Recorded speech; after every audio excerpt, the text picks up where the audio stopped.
Hello students, AS Anglo classes welcomes you all. मैं doctor Aarti Singhal आज आपको 9th की first poem the road not taken पढ़ाऊंगी।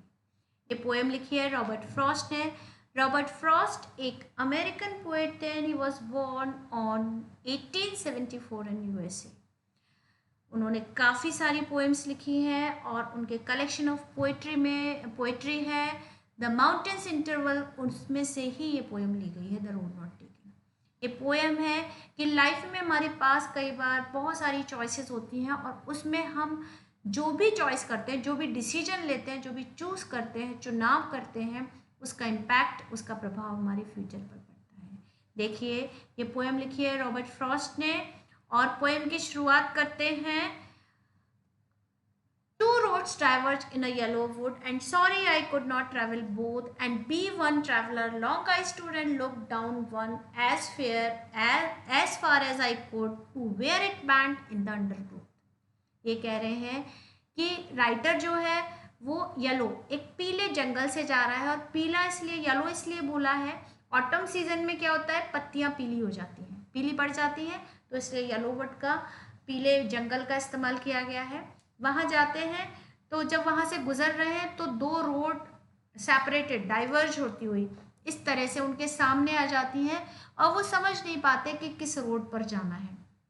बहुत देर तक खड़े वहाँ देखते रहते हैं कि कहाँ जाया जाए, और जहाँ तक उनकी निगाह जाती है, जब तक रोड मुड़ती है तब तक देखते रहते हैं और फिर वो डिसीजन क्या लेते हैं। देखिए सेकंड स्टेंजा में, then took the other just as fair and having perhaps the better claim because it was grassy and wanted wear, though as for that the passing there had warned them really about the same.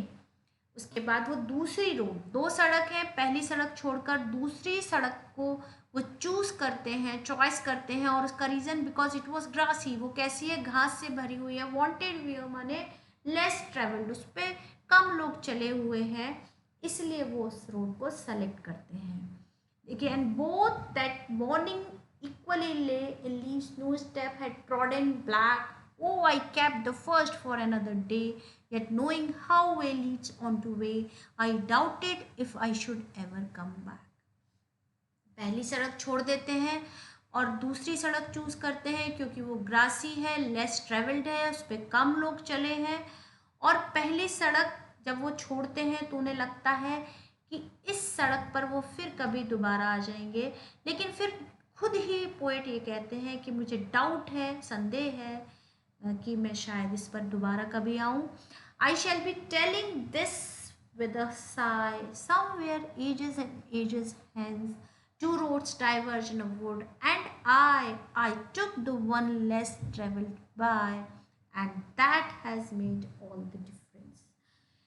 क्या कहते हैं, एक साय, एक लंबी सांस लेते हुए, लंबी आह भरते हुए पोएट कहते हैं कि somewhere ages and ages hence, माने भविष्य में जब कभी वो सोचेंगे अपने डिसीजन के बारे में, तो वो ये सोचेंगे कि उन्होंने वो रास्ता चूज़ किया था जिस पे कम लोग चले थे, यानी उन्होंने कठिन रास्ता चूज़ किया था, and that has made all the difference. और जो भी उन्होंने लाइफ में चॉइस किया, जो रास्ता उन्होंने चूज़ किया, उसने ही उनके जीवन पर प्रभाव डाला है, या जो डिफरेंस, जो अंतर क्रिएट किया है, वो उनके इस डिसीजन ने किया है। इसको हम एक छोटे से एग्जाम्पल से समझेंगे कि देखिए, 10th के बाद हमारे पास चॉइसेस होती हैं कि हमें साइंस में जाना है, आर्ट्स में जाना है, कॉमर्स लेना है, क्या लेना है, हमारे पास चॉइसेस होती हैं। हम उसके अकॉर्डिंग 12th में सब्जेक्ट लेते हैं। 12th के बाद हमारे पास चॉइस होती है कि हमें कॉम्पिटिशन की तैयारी करना है, हमें बीएससी करना है, ग्रेजुएशन करना है, हमें आईएएस बनना है, डॉक्टर बनना है, इंजीनियर बनना है।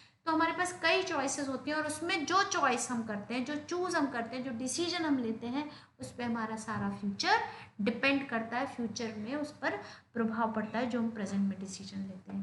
देखिए, दो रोड मिली, राइटर बहुत देर तक खड़े सोचते रहे, उसके बाद उन्होंने एक देखा जिसमें बहुत लोग चले हुए थे, तो घास बिल्कुल कुचली हुई थी, ट्रॉडन ब्लैक थी, और एक रोड थी जो ग्रासी थी, वांटेड वियर थी, यानी हरी भरी थी, घास से भरी हुई थी, और उस पर कम लोग चले थे। राइटर ने उस रोड को चूज़ किया और इस तरह राइटर उस पर चलने लगे। देखिए इसके लिटरेरी डिवाइसेस में इसकी राइमिंग स्कीम है ए बी ए ए बी। अब आपको समझाती हूँ ये कैसे बनी ए बी ए ए बी।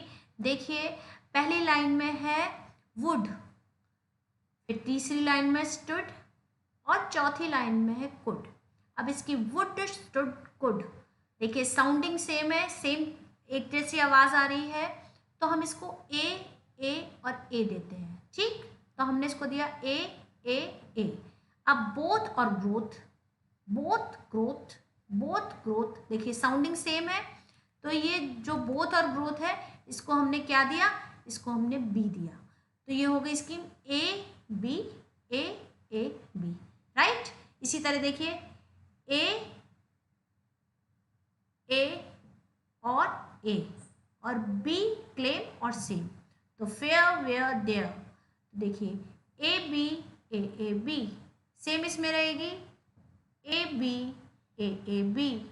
देखिए ले डे और वे, ये ए हो गए, और ब्लैक और बैक बी बी, तो ये हो गए ए बी ए बी। ठीक है, तो ये आपकी राइमिंग स्कीम मैंने आपको बता दी है। और अब देखते हैं फिगर ऑफ स्पीच एलिट्रेशन है वांटेड वेयर। इसमें देखिए वांटेड डब्ल्यू से स्टार्ट हो रहा है, वेयर भी डब्ल्यू से स्टार्ट हो रहा है। एलिट्रेशन वो होता है जिसमें लेटर्स को बार बार रिपीट किया जाता है, वो एलिट्रेशन है। और रिपीटेशन क्या होता है, जिसमें वर्ड्स को, पूरे पूरे शब्दों को बार बार रिपीट किया जाता है। एजेस एंड रिजेस 2 बार आया है तो यहाँ रिपीटेशन हो गया। सिम्बोलिज्म में क्या है, यहाँ पर रोड को सिंबलाइज किया है as a journey of life. These roads are symbol of challenges and choices of life. जीवन में हम जो चॉइसेस करते हैं, जो चैलेंजेस होते हैं, उसको सिंबलाइज किया गया है रोड से, इसलिए इसके लिटरेरी डिवाइसेस हैं।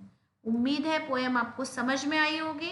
पोएम समझ में आई तो आप इसे लाइक कीजिए, अपने फ्रेंड्स के साथ शेयर कीजिए, चैनल को सब्सक्राइब कीजिए।